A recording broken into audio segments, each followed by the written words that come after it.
जय शनिदेव। प्रिय दर्शकों, मैं राजेश जोशी आपका ज्योतिष जागृति केवल सत्य कार्यक्रम में आज फिर से स्वागत करता हूं। प्रिय दर्शकों, जैसा कि आप जानते हैं, हमारी चर्चा चल रही है आजकल चंद्र और मंगल के महालक्ष्मी योग को लेकर के। प्रिय दर्शकों, मैंने कल तक पढ़ाया था कि कन्या लगन की कुंडली में, कन्या लगन की कुंडली तक हमने ये जान लिया कि किन किन लगनों में चंद्र मंगल का महालक्ष्मी योग बनता है और किन किन लगन कुंडलियों में ये नहीं बनता है। इसे कृपया नोट करते चले जाइए ताकि इस प्रोग्राम में जब हम मीन लगन की कुंडली तक पहुँचें तो आपको इसका उत्तर देना बहुत आसान हो जाए। आप में से फिर कोई भी जातक मेरे साथ इस प्रोग्राम में बैठ कर के रूबरू होकर के हम इस प्रोग्राम के माध्यम से जनता से भी बातचीत करेंगे और उस जातक से भी बातचीत करेंगे कि उन्होंने क्या सीखा इस प्रोग्राम को देख करके। तो प्रिय दर्शकों, हम बात करेंगे आज तुला लगन की कुंडली की। तुला लगन की कुंडली ये इसलिए बनी क्योंकि लगन में ही 7 नंबर लिखा है। लगन में 7 नंबर लिखा होने से तुला लगन की कुंडली बनी, जिसके स्वामी बनते हैं शुक्राचार्य, यानी दानव गुरु शुक्र देवता। शुक्र देवता इस कुंडली में कंट्रोलिंग पावर में आते हैं। वो इस कुंडली के चीफ मिनिस्टर माने जाते हैं, यानी लग्नेश माने जाते हैं। उन्होंने चंद्रमा देवता और मंगल देव को कौन कौन से डिपार्टमेंट दिए, आइए इसकी विस्तृत जानकारी मैं आपको देता हूं बोर्ड के माध्यम से। शुक्राचार्य जो इस लगन कुंडली में लग्नेश बने, यानी लगन के मालिक बने, शुक्राचार्य ने चंद्रमा देवता को इस लगन कुंडली में दशम घर का मालिक बनाया, यानी दशमेश बनाया। दशमेश आपके कामकाज का भाव, दशमेश आपके कामकाज के साथ साथ आपके एक्शंस और लाइफस्टाइल यानी आपके कर्म का भाव बनाया। दशम भाव से हम जातक किस तरीके से जीवन यापन करता है, अपने कर्मों को कैसे ठीक रखता है, वो देखा जाता है हमारे दशम भाव से। दर्शकों, चंद्रमा देवता को दशम भाव मिला और मंगल देवता को शुक्राचार्य ने क्या दिया, मंगल देवता को दूसरे भाव का मालिक बनाया। दूसरा भाव धन का, कुटुंब का और वाणी का माना जाता है। दूसरा भाव हमारे गले को रिप्रेजेंट करता है, इसलिए वाणी भी इसी भाव से हम लोग देखते हैं। दर्शकों, शुक्र देवता ने मंगल देवता को दूसरे के साथ साथ 7वें भाव का मालिक भी बनाया। 7वां भाव हमारा दाम्पत्य सुख, 7वां भाव हमारे डेली वेजेस का। दाम्पत्य सुख के साथ साथ डेली वेजेस के साथ साथ पार्टनरशिप भी अगर कामकाज में देखी जाती है तो वो भी 7वें भाव से ही देखी जाती है। अगर अष्टम टू अष्टम थ्योरी अप्लाई करेंगे तो मंगल देवता जो कि 8वें घर से 12वें हैं और 8वें घर से 8वां फिर ये 12वां, मंगल देवता भी तुला लगन की कुंडली में अति मारक ग्रह बने हैं। अति मारक ग्रह होने की वजह से मंगल देवता अपनी दशा अंतरदशा में कभी इस लगन कुंडली में अच्छा फल देते ही नहीं हैं। प्रिय दर्शकों, चंद्रमा देवता जो कि दशम भाव के मालिक हैं, इस लगन कुंडली में अगर अच्छे भाव में प्लेस्ड होंगे तो अपनी दशा अंतरदशा में चंद्रमा देवता अच्छा फल देने में सक्षम अवश्य होंगे। लेकिन प्रिय दर्शकों, हमारी चर्चा चल रही है चंद्र और मंगल के महालक्ष्मी योग को लेकर। तो इस तुला लगन की कुंडली में भी चंद्र और मंगल का महालक्ष्मी योग नहीं बनता है। उसका सबसे मुख्य कारण ये है कि दोनों ही ग्रहों में से मंगल देवता इस लगन कुंडली में अति मारक ग्रह। कोई एक्सेप्शनल केस हो वो अलग बात है, लेकिन नॉर्मल कुंडलियों में इस लगन कुंडली में चंद्र और मंगल का महालक्ष्मी योग नहीं बनता है, क्योंकि मंगल इस लगन कुंडली में मारक ग्रह बन जाता है अष्टम टू अष्टम थ्योरी के मुताबिक, और मंगल देवताओं में आता है और ये दानव गुरु शुक्राचार्य की कुंडली है। तो इस लगन कुंडली में याद रखिएगा दर्शकों, किसी भी जातक को गलती से भी ये सोच के मूंगा धारण मत करवाइएगा कि उसका परिवार उसका साथ देने लगेगा या उसकी मैरिज जल्दी हो जाएगी। वो दोनों चीज़ें वर्जित मानी जाती हैं, क्योंकि वो लग्नेश शुक्राचार्य की ही अति शत्रु हैं, यानी एंटी पार्टी माना जाता है। शुक्राचार्य दानवों में आते हैं, मंगल देवताओं में आते हैं। मंगल इस लगन कुंडली में दूसरे और सप्तम भाव का मालिक होने की वजह से एक मारक ग्रह बन जाता है, और मारक का रत्न कभी किसी कीमत पर किसी भी जातक को धारण नहीं करवाया जाता, वो हर जातक के लिए वर्जित माना जाता है। प्रिय दर्शकों, चंद्रमा देवता इस लगन कुंडली में दशमेश है, यानी दशम भाव के मालिक हैं। अगर किसी के काम काज में प्रॉब्लम्स आ रही हों, अगर किसी का मन बहुत जल्दी अशांत रहता हो और कुंडली में चंद्रमा देवता कहीं अच्छी जगह प्लेस्ड हों और थोड़े डिग्री वाइज कमज़ोर हों, तो अपने कामकाज की स्टेबिलिटी के लिए चंद्रमा देवता का रत्न सुच्चा मोती सदैव धारण कर सकता है। चंद्रमा देवता का सुच्चा मोती धारण किया हुआ सदैव जातक को अच्छा फल देने में बाध्य सिद्ध होता है। प्रिय दर्शकों, चंद्रमा देवता और लग्नेश शुक्र एंटी पार्टी जरूर हैं, लेकिन दोनों ही कहीं ना कहीं सौम्यता में आते हैं। मंगल देवता के पास क्रूरता अवश्य है, लेकिन चंद्रमा देवता के पास क्रूरता नहीं है, सौम्यता में आते हैं। हमारी गलती अक्सर ये होती है, हम मित्र शत्रु को और सौम्य क्रूरता को मिक्स कर देते हैं, जहां हमारी दिक्कत परेशानियां बढ़ जाती हैं और हम सही विवेचन नहीं कर पाते कुंडली का। आप याद रखिएगा, देवताओं में आते हैं सूर्य, मंगल, बृहस्पति और चंद्रमा। दानवों में आते हैं शुक्र, शनि, राहु और केतु। बुध इसमें बीच में आते हैं, क्योंकि उनके साथ सूरज की भी सूरज के साथ बुध देव की अति मित्रता है और सूरज की सारे दानवों के साथ भी अति मित्रता मानी जाती है, इसलिए बुध को एक साझा बिल्ला कहा जाता है। लेकिन देवताओं में आने से, सिर्फ सूरज की मित्रता होने से उनको बुरा नहीं माना जाता। क्रूरता और सौम्यता भी नोट कर लीजिए प्रिय दर्शकों। क्रूर ग्रह जो होते हैं वो सूर्य, मंगल, शनि, राहु और केतु माने जाते हैं। अब ध्यान से इस बात को रिपीट करता हूं प्रिय दर्शकों, मैंने पहले भी कई लेक्चर्स में इस बारे में बताया है।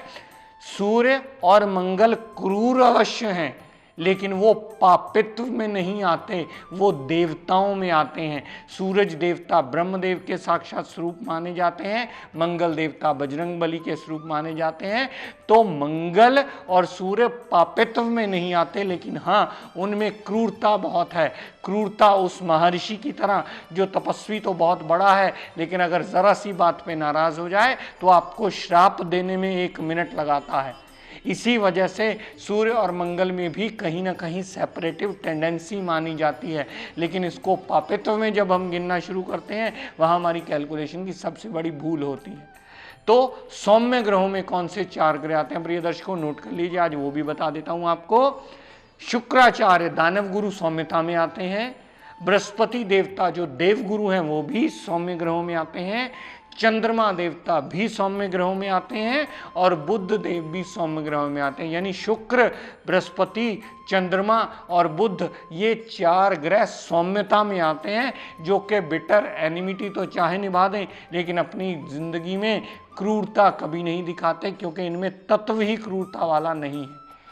तो अपनी इस बात पर कंटिन्यू करता हुआ ये बताना आपको जरूरी समझता हूं कि तुला लगन की कुंडली में चंद्रमा देवता अच्छे घर के मालिक हैं, और इस लगन के जातक को अगर कामकाज में प्रॉब्लम्स आ रही हों और चंद्रमा कहीं वीक पड़ा हो, तो सुच्चा मोती धारण किया जा सकता है। अगर पहली दूसरी बार आपको समझ में ना आ रहा हो तो किसी विद्वान की अपने आसपास मदद ले लें और उससे जान लें कि क्या आपका सुच्चा मोती पहनना बनता है, या इसका पाठ पूजन प्रणाम करना बनता है, या इससे जुड़े हुए रिश्तों को सुधार करके आपके कामकाज में इंप्रूवमेंट लाई जा सकती है।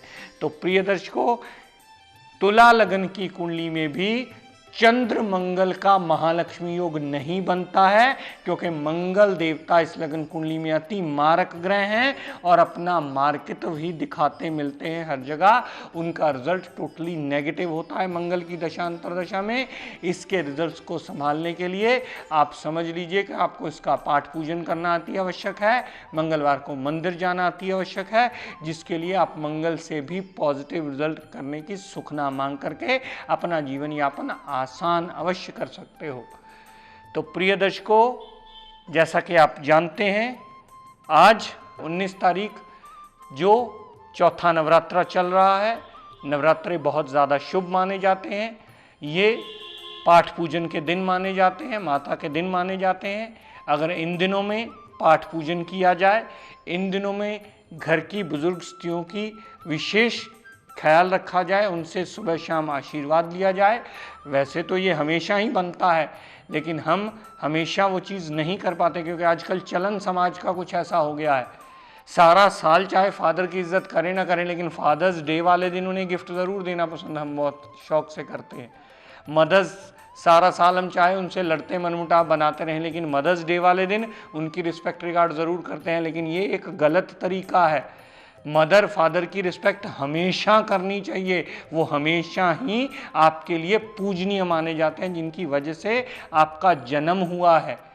तो आजकल जैसे माता के नवरात्रे चल रहे हैं, आप माता का पाठ पूजन कीजिए, माता का सिमरन करिए घर में सुबह शाम। अगर तो अखंड ज्योत जला सकें तो बहुत बढ़िया, अगर अखंड ज्योत आप ना भी जला सकें तो सुबह शाम ज्योत जला करके कम से कम लक्ष्मी माता की आरती पूरा परिवार साथ में बैठकर अवश्य कीजिए, जिससे घर में बरकत का माहौल बनेगा और माता की विशेष कृपा इन नवरात्रों में आप पे अवश्य होगी। तो प्रिय दर्शकों, आज का tip of the day they देता हूँ, वो भी साथ में बरकत को लेकर ही है। आप ये विशेष ख्याल रखिए, आपके घर में कभी किसी दीवार पर भी जाले नहीं होने चाहिए। जाले घर की दीवार पर लगे होना सबसे बड़ा दिक्कत परेशानी का सूचक होता है। ये घर की बरकत को बिल्कुल ख़त्म करने में बहुत बड़ा मेजर रोल प्ले करता है। जाले घर में लगे होने का मतलब या मकड़ी घर में होने का मतलब है कि इंसान की ज़िंदगी भी उसी के बीच में फंसती चली जाती है, वो जिम्मेवारियां और कामकाज में पिसता चला जाता है। जिस भी स्थान पर आपका निवास हो या आप इवन के दफ्तर और दुकान में भी हों, वहाँ भी कोशिश करें कि छत पर या दीवारों पर जाले नहीं लगे होने चाहिए। जाले सबसे बड़ा नेगेटिव रोल प्ले करते हैं और आपके उस स्थान की बरकत को टोटली ख़त्म करते हैं, और वो दिक्कत परेशानियां बढ़ा करके आपके जीवन यापन की मुश्किलों में भी कई गुना बढ़ोतरी करते ही मिलते हैं। हफ्ते में एक दिन ऐसा फिक्स कीजिए जिस दिन आपको हर जगह जाले देख करके साफ करने का अगर नियम बना लेंगे तो आपका जीवन यापन आसान करने में, घर की बरकत में ये बहुत बड़ा मेजर रोल प्ले करेगा। तो प्रिय दर्शकों, नवरात्रों में किया हुआ पाठ आपको नॉर्मल से सदैव ज़्यादा अच्छा फल देगा। बुजुर्गों की रिस्पेक्ट रिगार्ड करना हमारे जो मेजर संस्कार माने जाते हैं, उन्हें ध्यान रखिए ताकि आपको बरकत मिले और आप अच्छा जीवन यापन कर पाएँ।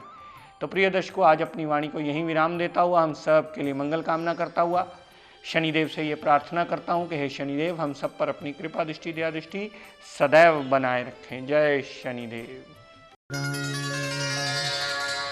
प्रिय दर्शकों, आप सब लोगों के लिए बहुत बड़ी खुशखबरी, आज वो दिन आ गया है जिसका आप बहुत देर से बड़ी बेसब्री से इंतज़ार कर रहे थे।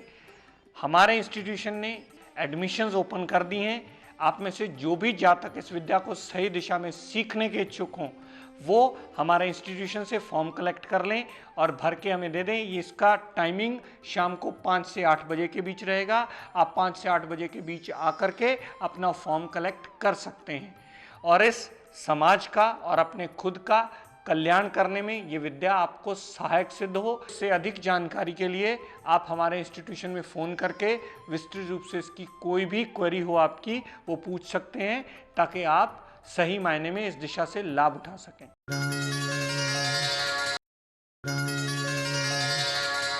जोशी एस्ट्रो ज्ञान गंगा ग्रुप की ओर से हर साल की तरह फ्री ज्योतिष कैंप 25/11/2012 को सुबह 11 बजे से शाम 5 बजे तक 30L मॉडल टाउन लुधियाना में लगाया जा रहा है, जहां पर आपकी सभी समस्याओं का समाधान माहिर ज्योतिषियों द्वारा किया जाएगा।